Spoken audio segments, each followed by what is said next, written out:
Hello students. तो हम अब एक पहला क्वेश्चन लेंगे। ये आपके बुक का फर्स्ट अनसॉल्व्ड क्वेश्चन है और डिप्लोमा 6 सेम आरएसी से रिलेटेड है। ये सीएसवीटीयू सिलेबस के लिए। तो क्वेश्चन को पढ़ेंगे। मैंने हिंदी और इंग्लिश दोनों मिला करके लिखा हुआ है और कोशिश ये रहेगी कि दोनों मीडियम के स्टूडेंट्स इसको समझ सकें। क्वेश्चन है, एक प्रशीतन निकाय यानी एक रेफ्रिजरेटर जो कि कारनॉट साइकिल पर कार्य करता है, वर्क्स ऑन कारनॉट साइकिल। इसका उच्चतम तापमान या मैक्सिमम टेम्परेचर जो है वो है 40 डिग्री सेंटीग्रेड और निम्नतम तापमान मतलब मिनिमम टेम्परेचर जो है वो -15 डिग्री सेंटीग्रेड है।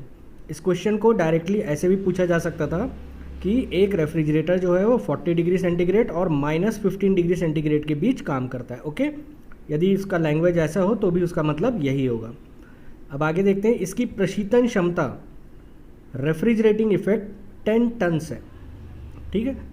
और हमें निकालना है एक इसका निष्पादन गुणांक या सीओपी कोफिशिएंट ऑफ परफॉर्मेंस, दूसरा प्रति मिनट ऊष्मा का निष्पादन पर मिनट हीट डिस्चार्ज्ड। ध्यान रहे इस चीज़ पे बच्चे बहुत कंफ्यूज होते हैं कि हमें Q1 निकालना है या Q2 निकालना है या क्या कर रहे हैं, और वो कंफ्यूज होते हैं। जब भी वर्ड डिस्चार्ज आएगा या गिवन टू एटमॉस्फेयर आएगा या हिंदी में बोलूँ तो वायुमंडल या सराउंडिंग को दिए जाने वाली हीट, कोई भी ऐसा शब्द यदि आता है आपको इंग्लिश या हिंदी में, तो हमेशा हम Q1 ही निकालते हैं। क्योंकि ध्यान रहे Q2 एब्जॉर्ब्ड ऊष्मा है यानी अवशोषित ऊष्मा है, यानी उतनी ऊष्मा लगातार रेफ्रिजरेटर निकाल रहा है ताकि ठंडकता बनी रहे। जब भी डिलीवर्ड हीट की बात होगी या सराउंडिंग में दिए जाने वाले हीट की बात होगी, वायुमंडल में दिए जाने वाली हीट की बात होगी, तो हम हमेशा Q1 को निकालते हैं। बच्चे इसी में कंफ्यूज होते हैं, इसलिए मैं इसको थोड़ा डिटेल में बता दिया हूँ। तीसरा हमको निकालना है यंत्र को चलाने वाली शक्ति, मतलब power required to drive the refrigerator. तो सबसे पहले हम ले लेते हैं जो गिवन चीज़ है T1 और T2। T1 है 40 डिग्री सेंटीग्रेड, T2 है -15 degree centigrade.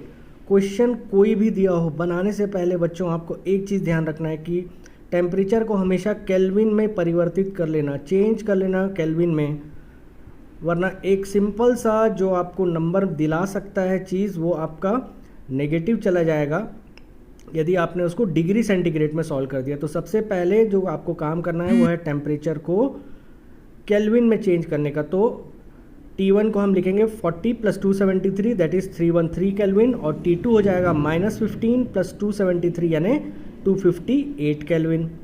COP of refrigerator जो मैंने आपको पिछले वीडियो में इम्पॉर्टेंट नोट्स के रूप में लिखवाया भी हुआ था या क्लास में भी बताया हुआ था, वो है COP R = T2 / T1 - T2 that is 258 / 313 - 258, और ये आता है 4.69। तो ये आपका पहला आंसर आ जाएगा कि COP रेफ्रिजरेटर जो है वो है 4.69।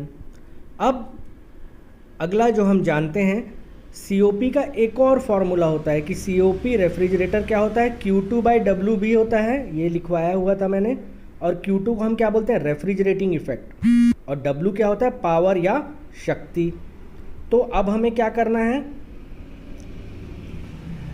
4.69 = 10 टन डिवाइडेड बाय W यानी पावर जो रिक्वायर्ड है। अब यहाँ पर जो चीज़ ध्यान देने वाली है वो है 1 टन रेफ्रिजरेशन जो है वो 3.5 किलोवाट है। इसके बारे में मैंने जिक्र किया था कि 3.5 किलोवाट या 210 किलोजूल पर मिनट, यह वैल्यू आपको याद रखना है। परीक्षा में ये चीज़ नहीं दिया रहेगा, ऐसे ही रेफ्रिजरेटिंग इफेक्ट को 10 टन, 5 टन, 1 टन कुछ भी दे दिया रहेगा। तो सबसे पहले हमें इसे किलोवाट में बदलना पड़ेगा क्योंकि हमें पावर निकालना है। तो हमें Q2 को भी चेंज करना पड़ेगा किलोवाट में। तो 1 टन रेफ्रिजरेशन जो है वो 3.5 किलोवाट है, तो 10 टन रेफ्रिजरेशन जो है वो 3.5 × 10 मतलब 35 किलोवाट हो जाएगा, और ये Q2 को रिप्रेजेंट कर रहा है। अब हम फॉर्मूले में रखेंगे COP R = Q2/W, तो 35 किलोवाट डिवाइडेड बाय W। ध्यान रहे बेटा, यहाँ पर W को काट मत देना, नहीं तो बहुत बड़ा लफड़ा हो जाएगा। ये किलोवाट वाला है और ये पावर रिक्वायर्ड वाला W है। ओके, तो W यहाँ से निकल जाता है 35 / 4.69 69 यानी 7.46 किलोवाट। ये आपका तीसरा आंसर हो गया, यंत्र को चलाने वाली शक्ति या पावर रिक्वायर्ड। अब जो दूसरा पॉइंट जिसके बारे में मैंने पहले ही थोड़ा ज़्यादा बोला हुआ है उसको देखते हैं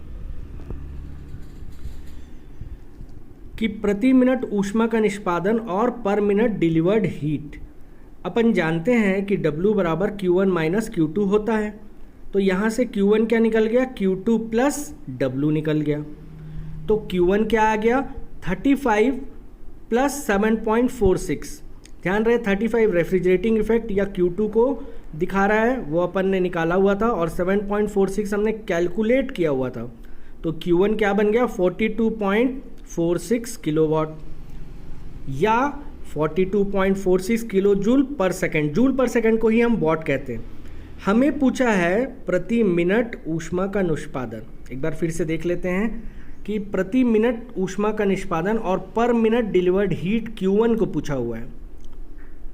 तो जब एक सेकेंड में 42.46 किलो जूल निकाल रहा है तो एक मिनट में उससे ज़्यादा निकालेगा, या सीधा सीधा कहूँ तो मैंने सेकंड को मिनट में परिवर्तित कर दिया। इस सेकंड को 1/60 लिख दूंगा तो 60 ऊपर चला जाएगा और Q1 बन जाएगा 42.46 इंटू 60 यानी 2547.6।